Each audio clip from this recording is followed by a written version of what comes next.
say Vincent van Gogh and we think of sunflowers, the south of France, orchards in Arles. We don't so much think of Brixton in South London. But Vincent actually lived in the house behind me in Hackford Road in Brixton in the 1870s when he was a young would-be art dealer in London. It's now on sale for the first time in 65 years for about £400,000. And we decided to borrow the key from the estate agent and have a look round and see what it would be like to live where Vincent lodged. Oh my God. Good grief. Scope for some redecoration here, I think, if you were to buy it. Well, I say this melancholy spirit of Van Gogh. I mean, it looks like the spirit of profound decay has come over this place. Wow. I don't know how recently anyone even lived here. It really hasn't changed very much. The house actually has 3 stories, with the lodgers would have been on the top floor. You know, it's a house that's just sort of dwindled and not been fantastically well looked after, and yet it's also been left close to its original state. And I think this is actually his room. Oh my God. Whoa. Absolutely fantastic. We've got, it's really an extraordinary room. I mean, a Victorian, a very well preserved Victorian room, preserved also in the sense of, you know, falling apart. Christ, this is really quite bad here. I think Vincent would have got quite depressed by that.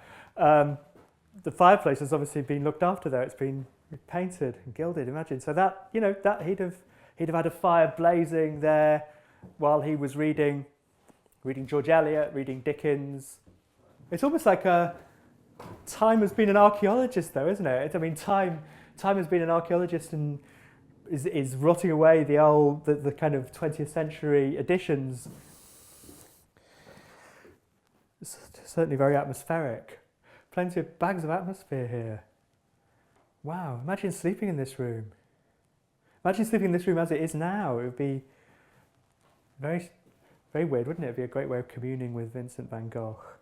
It was when he was in London that his letter writing starts to become a more and more important part of his life. So he wrote letters from this room. He would have been sitting in this room looking out the window there, writing a letter. In a very important way, this is the house where he started to go off the rails, because the story is that he actually fell in love with the landlady's daughter, Eugenie.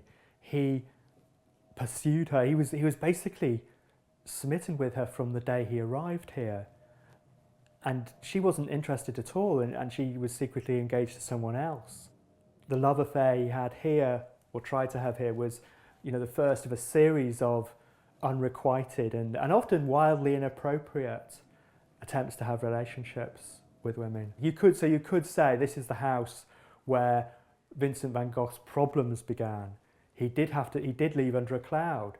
His sister came and moved in with him, so they were both here. But then they both had to get out quite sharpish because he caused a lot of embarrassment, and, you know, obviously, basically, eventually, it was impossible for them to be here. So, you know, within a few months, he turned what was a very nice, comfortable situation for him into something impossible, and that's the story of Vincent van Gogh's life, that he would make his own life impossible.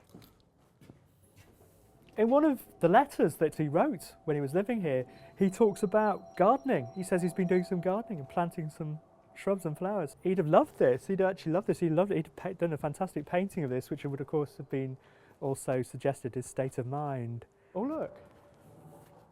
There's... Aha! This is the ultimate Van Gogh relic. This is the outside toilet.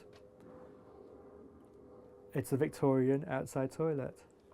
So, Vincent van Gogh used this toilet. You can't really have a more intimate moment with Vincent van Gogh. I might just have to close the door, in fact. Excuse me.